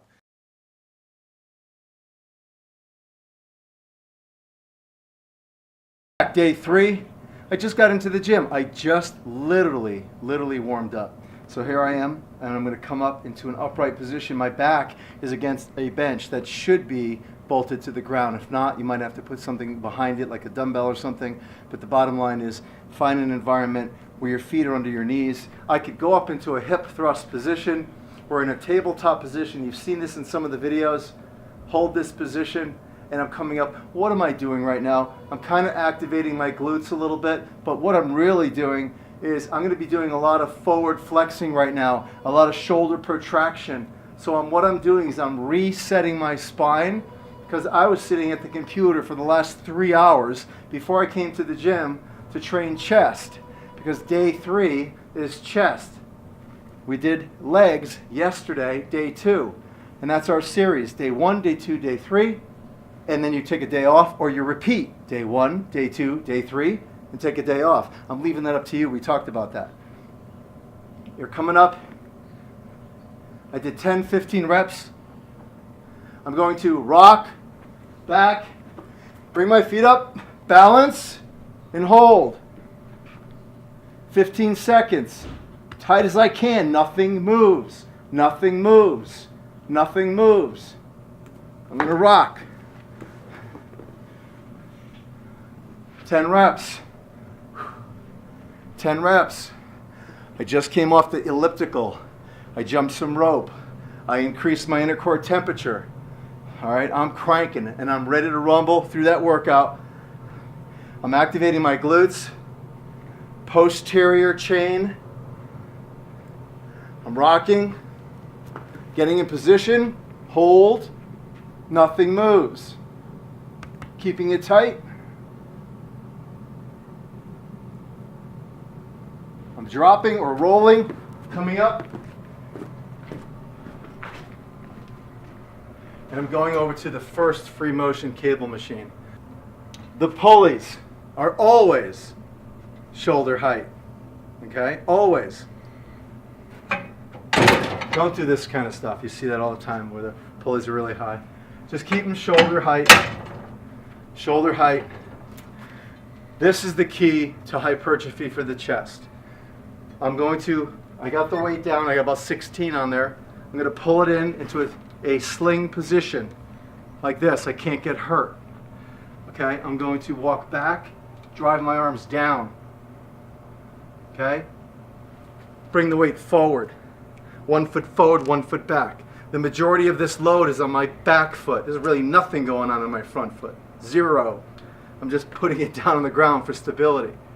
Look at the load line coming out of my elbow. Out of the elbow, in line with the shoulder. This is a heavy load, I'm going to be honest. I put on too heavy of a load, but I'm going to do it. Okay? Here it is, through the shoulder. I come back, out of the elbow. Okay? Everybody does this incorrect. They're like this, where it's in the arm. Okay? It's got to come away from the arm. It never touches the arm. Horizontal shoulder reduction, right here. Horizontal shoulder adduction, right here. Slow. Pause. Where do I pause? Well, there's a brick wall behind me. Okay? I come back. There's a brick wall behind me. I can't go any further than that. That's excessive range of motion on the glenohumeral joint. I can't do that. Think about 2 pieces of Velcro that would rip if I went any further. So, I take the load, sling position, safest position in the human body. Doc, I broke my arm. Well, let's put it in a sling.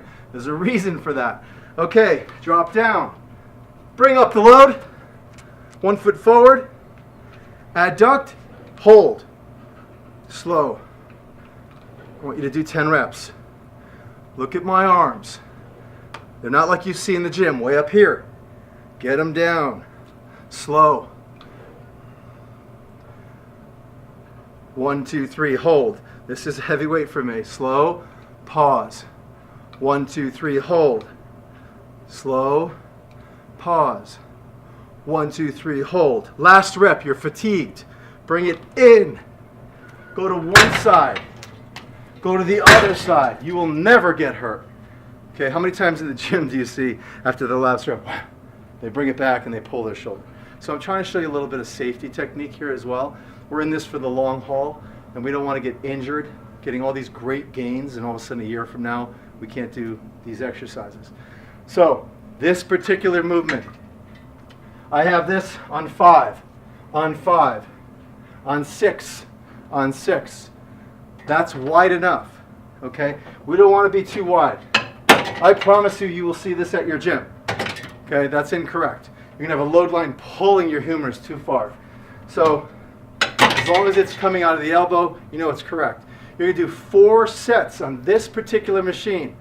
4 sets of 8 to 10 repetitions. We're going to show you the second chest exercise Remember, we're on day 3. Just about to go into the other room, but you know what? I ran into a bozo. So, I'm on this half circle ball, and I'm just going to do some very slow and controlled spinal flexion. Not like what you're probably used to seeing. Everything is rhythmic and slow. Just tightening up my abs, balancing, holding, putting stimulus in that long, flat, superficial muscle. Just balancing. Flex, flex, turning to the side, coming up, and let's go.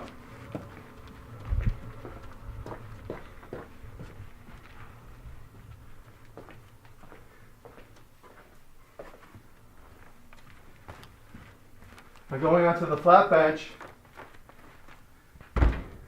I'm about to do a chest press. I'm going to grab 2 60-pound dumbbells. And why would you ever do that? See, I'm trying to trick you. I'm going to put them on the bench. Now, being a personal training facility, we don't have the flat dumbbells. We have the chrome dumbbells and the hex dumbbells. But if you got some nice flat dumbbells, my suggestion to you is we put them up like this. And if they stand properly like that, sometimes the hex do not, start in this position.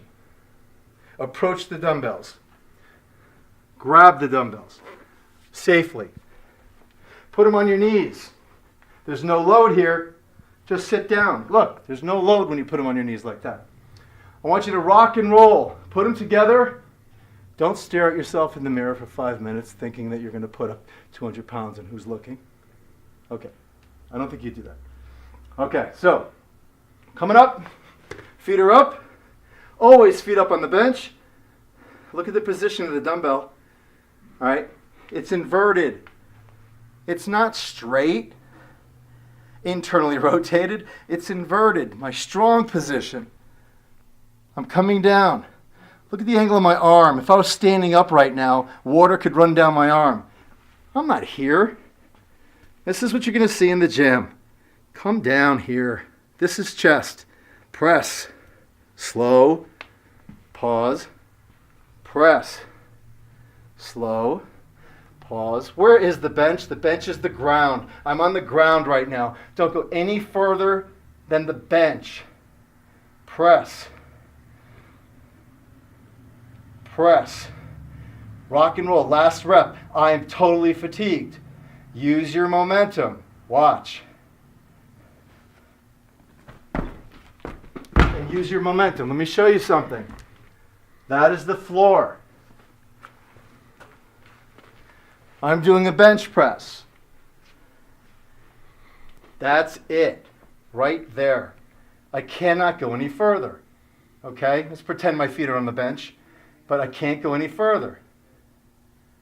Right there. So that's your range of motion. The chest shuts off after that position. The anterior delt kicks in. The supraspinatus tries to maintain congruency along with all the other 3 rotator cuff muscles.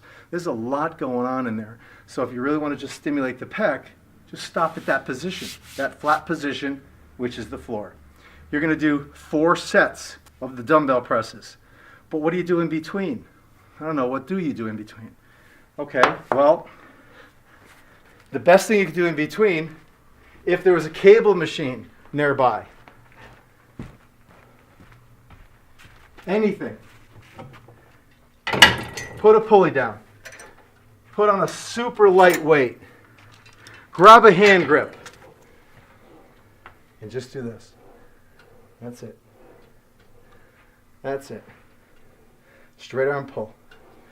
Straight arm pull. Straight arm pull. I'm just retracting your shoulder blade. What else? Do a little row. Sounds ridiculous, right? Watch how strong you are coming off the bench press and doing a couple rows or straight arm pulls in between. I go back and I do my sets. So remember, we did the cable machine first. All right, 3 to 4 sets. I'm going to leave it up to you. 3 to 4 sets here. I'm going to say it that way from now on. I hope you pick the 4. So we've done 8 sets already. And now we're going to do what you call a fly, but it's a little bit limited. I'm worried about your shoulder, and I'm worried about your rotator cuff. So what do I need to do? I need to take that in consideration, you being my client, and I need to make sure that you're in a safe environment for your shoulder, because you told me about your shoulder.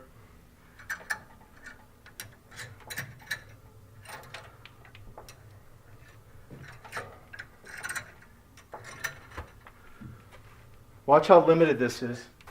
Number 5, number 5, number 6, number 6. Inverted. I'm going to start where the pulleys hit at my range. So you're going to see everyone, I promise you, way out here. I'm staying right in between those pulleys. And this is what you're going to see. And don't laugh, because I've done too many studies on the pec and the stimulus in the pec. EMG studies, which I don't believe in them all, but in this particular one, because of the results that I've seen and the data that I've read, it works tremendously. You're starting here. Inverted V. Not palms facing each other like two dumbbells. Inverted V. Not straight, inverted V. Okay? I depress my shoulder blades. I come out to about here. 1. Look at that range. It's not a big range at all. You know why it's not a big range? Because you're looking at my hands. If you saw just the humerus, what it did in a chest press, you'd laugh. You're seeing lever arms, okay? You're seeing this big lever arm, a fly. Whoa, look at that range of motion. No, there's no difference between a chest press and a fly. I just opened my arm. I hope this makes sense to you. Okay, that's all I'm doing. So this is a chest press with a little bit of a longer lever arm, and it works perfectly. Now, I don't want you to start in this position. Your shoulder joint is at its weakest and the weight's at the heaviest. Okay, I'm trying to get you to think. I did that in the beginning on purpose. Come in like this, walk back, bring it out, or bring it down and bring it up. Now you're in your strongest position and the weight is at its heaviest. That makes sense. And give me that slow, rhythmic, controlled, inverted V, limited range, adducting the shoulder girdle. When you're done, sling, side, side, ta-da, and it works perfectly.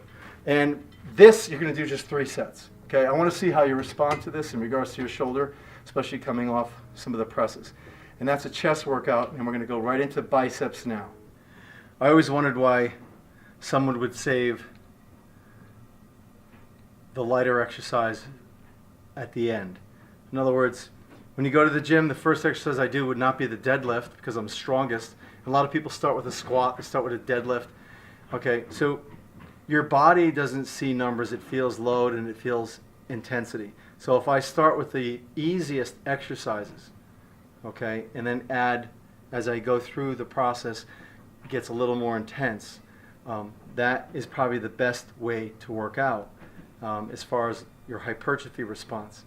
So I'll give you an example. I do the deadlift last. My back is beat, and I do my deadlift last. Why am I saying this? Because we're about to do biceps. I'm saying this because I'm going to save the harder exercises for last so that your body doesn't know the difference, and you're going to stimulate it that much more. You're going to increase force production and increase emphasis in the region you're trying to train, like elbow flexion. So right now I'm at a cable machine, any cable machine, low pulley. It does not matter. I'm going to hit just a reasonably lightweight, 20 pounds or so. I'm standing in front of the cable and I'm just flexing my elbow. I'm just warming up my bicep, and that's all I'm doing. Okay, so I'm going to do 10 reps on this side. Now with a cable versus a straight bar, because it's an open chain and I can move freely throughout this range of motion, it doesn't matter if I'm pulled in this way or I'm out this way. Okay, that's a matter of preference and how do you feel. Well, you know what? I don't like being externally rotated. I get a little impingement here. So I like to be neutral or internally rotated. I feel safer. I feel stronger.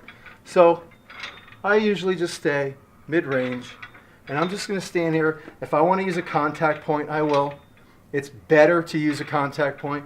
The more solid the foundation is during that single joint elbow flexion move, the more emphasis, the more force production. Okay, versus standing here on one leg, which would be ridiculous. But for a functional aspect, that would be great. So here's what we're going to do. I'm going through this motion 10, 10, 10, 10, 10, 10. I'm doing 3 sets on each side. I just completed 10, 20, 30, 40, 50, 60 repetitions, 10 on each side, 3 sets. I'm done. I'm going into my first bicep workout.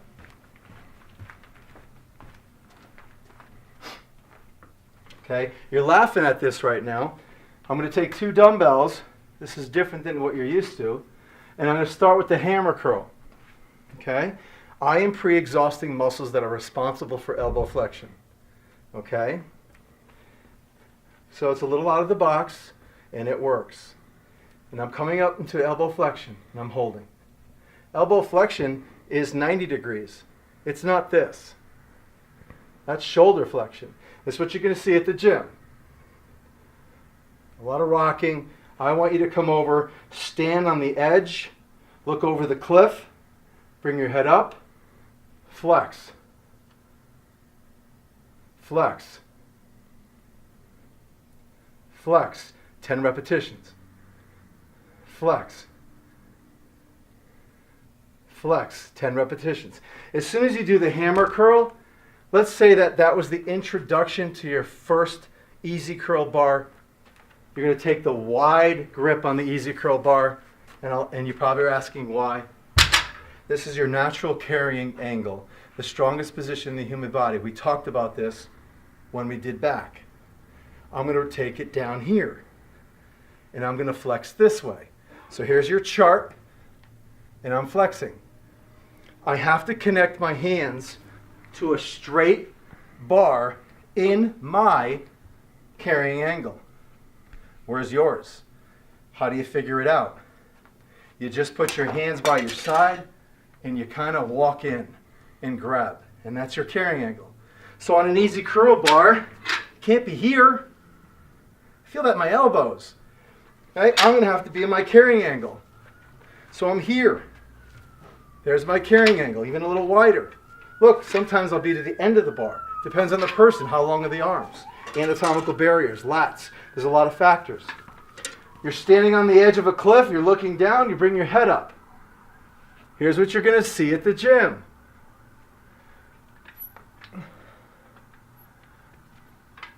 Okay? Using momentum to help facilitate the motion, which deviates from the goal. I'm going to be a statue. I'll show you from the side.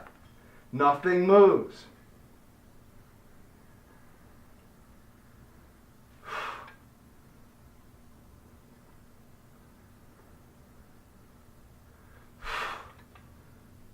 And you're saying to yourself, well, wait a minute. Wait, Dave.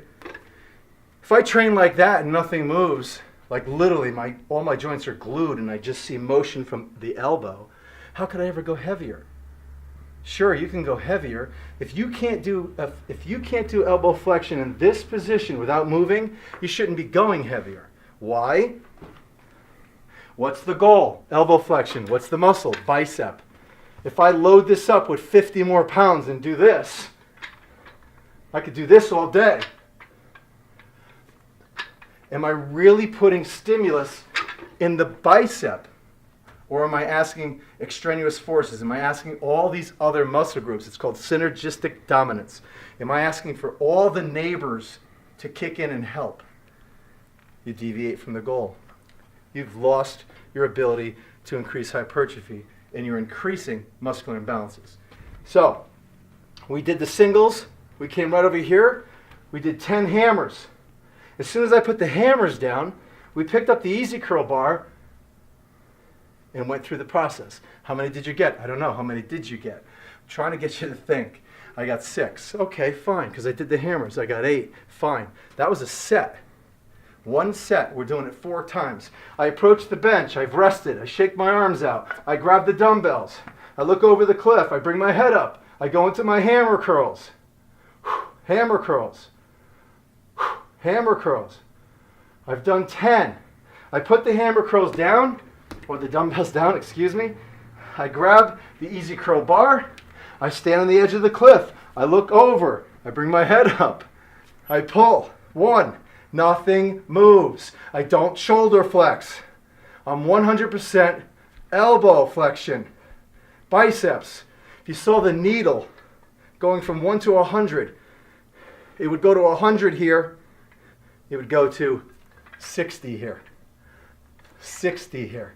Okay, because of the momentum. You can do that 4 times. So, you look at it as 2, 4, 6, 8. We're going to count it as 4 sets. We'll be right back. The last and final set of the bicep workout, which we correlated, we actually segued from the chest right into the bicep. I'm going to stand here with 2 dumbbells. That, again, is something that you're going to have to figure out as far as the weight. You don't want to sacrifice form. I'm going to do wrist curls 10, because guess what? I'm getting ready to do a single arm bicep curl. Single arm bicep curl. Single arm bicep curl. Nice and slow. Single arm bicep curl. Single arm bicep curl. And I'm going to do 10 on each side. Nice and slow. 10 on each side. And as soon as I get done with my first 10, I'm going to do 10 wrist curls. And after I do 10 wrist curls, I'm just going to hold on to the dumbbells. You don't like me right now. I'm just holding on to the dumbbells. And I'm going to do 10 more, or 8 more, or 6 more. And I'm going to stand here, and I'm not going to stop. I'm going to open my hand. Look at me opening my hand. I'm trying to relax my hand. Okay? Because the grip of doing the wrist curl and the grip of just holding onto those dumbbells, my hands are starting to burn a little bit. So I'm just going to open up, and the pain goes away. And I just did 2 sets, and I'm doing some wrist curls. And I could only get 6 that time. I'm burning up. And I'm going to do some elbow flexion, because this is the last series of your biceps after you just did what you just saw and witnessed today. And I'm done. And I'm putting the dumbbells down. And that's biceps.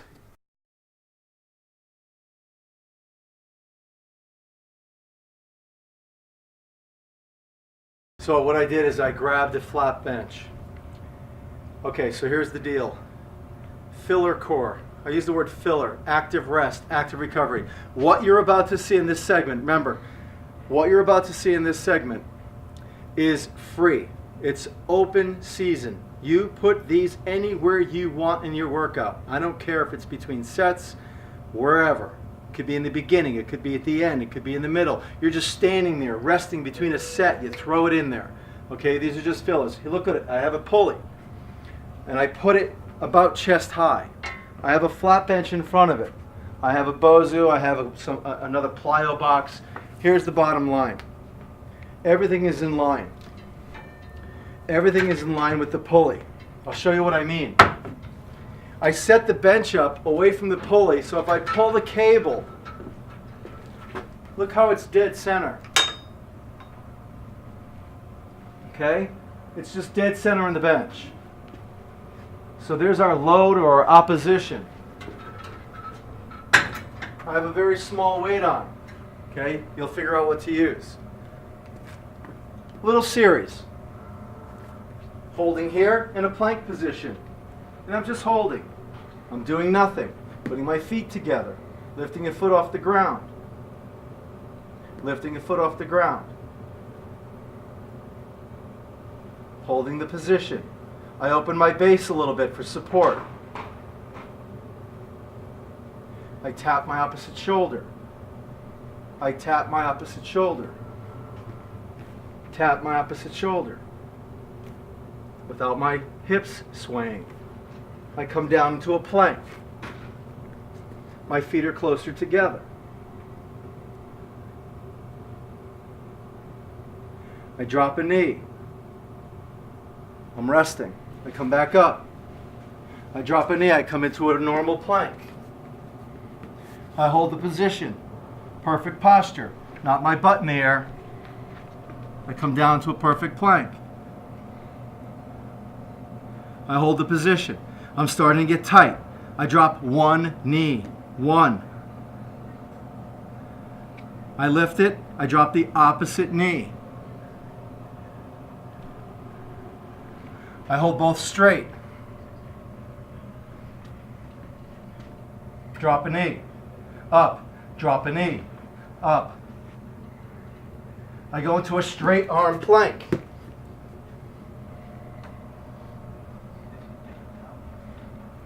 I'm getting fatigued. I drop a knee. Come back up. Hold. Drop a knee. Drop both knees. Go into my plank. Drop a knee. Straight arm plank. Hold.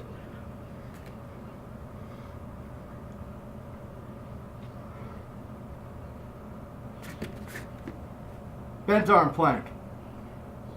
Drop a knee. Come up. You're seeing series. Don't get confused. You're seeing different modalities. You're seeing segmental workouts. I take this load. Okay? I carry it to the edge of the bench.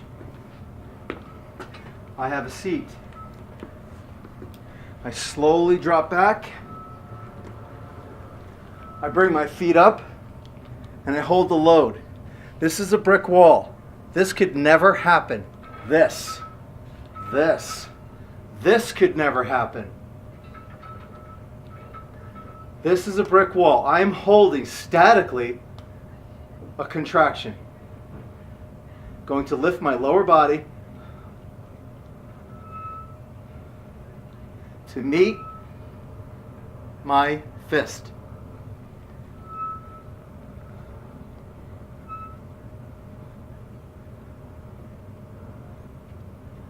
I'm going to release, rock, put a little more weight on so I can get this right for myself. It was a little light. Pull it to the side, drop, fall back, hold, lift, lift, lift, lift, lift, lift. Drop my feet. Now I'm going to do the opposite. Hold. As I hold the contraction in the rectus abdominis, my rib cage is as far as it can go into my hips. I'm going to bring my feet off the ground and lock it in position. And nothing moves. Tension under time. Holding the position. Slowly release it. Rock. I'm going to move the bench because I decided I didn't want to do it on the bench. I decided I wanted to do it here because the bench wasn't available.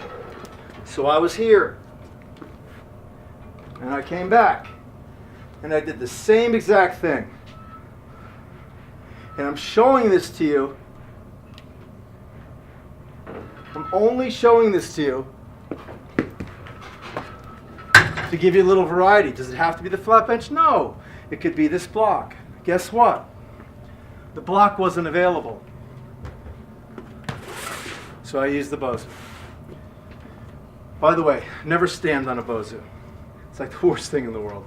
Makes absolutely no sense if you value your ankles. So here I set up my Bosu. Just a little bit of maneuvering to get in properly. Figure out where you need to be. I always rock. Feet are down. And hold. And hold. Found my position. I'm just holding stimulus. That's all I'm doing. There's a level of tension in my abdomen right now. That's it. Just hold. And release. Okay? So those are just some basic fill movements that you can do between sets. Just hold the position. Hold the position.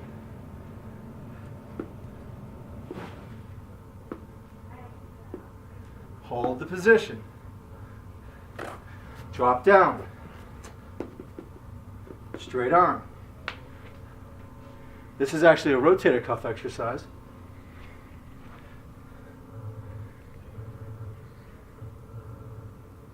Just fill in. Hold the position. Back to the straight or bent arm.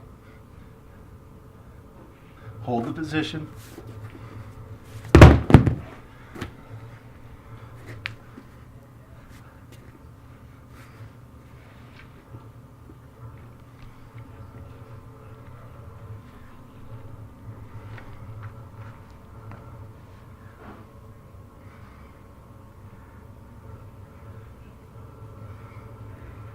Hold the position.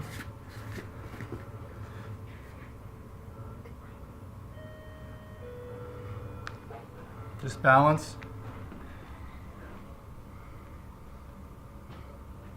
Never look up. That's cervical extension. No need to look up. Drop. Lift. Drop. Lift.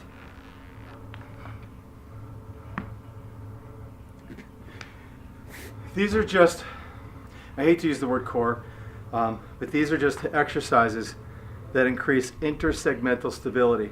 Okay, all along the lumbar, all along the muscles that connect block to block, all the muscles, the local muscles, the muscles that are very, very close to the spine, and that's what stability and core is all about. You're actually increasing your body's ability to stabilize in a better environment. When I go to chest press or when I go to lat pull, I'm going to be a lot stronger, and have a better foundation to exert this force off of because of these fillers. So we just went through a series. Now you're going to work out 6 days a week, and you're either going to go day 1, day 2, day 3 off, day 4, day 5, day 6 off, something like that. Or listen, you could set up any way you want. If you want to go right through and take a day off, it doesn't matter. The bottom line is we're going from upper extremity, lower extremity, upper extremity. We have all those fillers in between. Don't get confused, please. So day 1, what did we do? We did a back workout. We started with muscles we didn't see in the mirror. From that back workout, we transitioned right into the tricep because we were doing a lot of elbow flexion.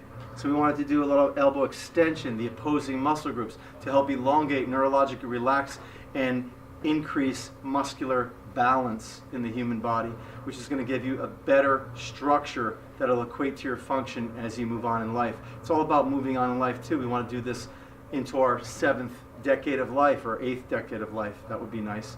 So on day 2, we did shoulders and legs. On day 3, we did chest, everything horizontal, shoulder adduction, chest, and we in all that pressing and elbow extension.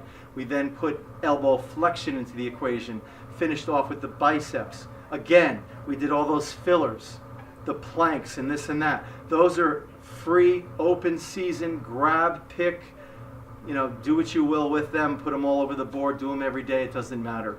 Those are all exercises that's going to enhance your structure to equate to your function, that's going to increase your intersegmental stability, or putting it this way, you can't fire a cannon from a canoe. You want to be strong. You and I have the same goal in mind, muscular hypertrophy. So because we can't fire a cannon from a canoe, we have increased our body's ability to hold a specific posture while we receive load, whether we push or we pull. And that's really what the program's all about. So I want you to digest this a little bit, look at it, try to put it together, get back to me, let me know in an email what you put together, how you're doing it. You're gonna have tons of questions. I sent you the nutrition program prior to your watching this, so you're probably on that right now. Thank you so much. We have, hey, I'm not saying goodbye because we have another 90 days together. All right? Peace. Thank you so much. You're a rock star. We'll talk to you soon. Bye-bye.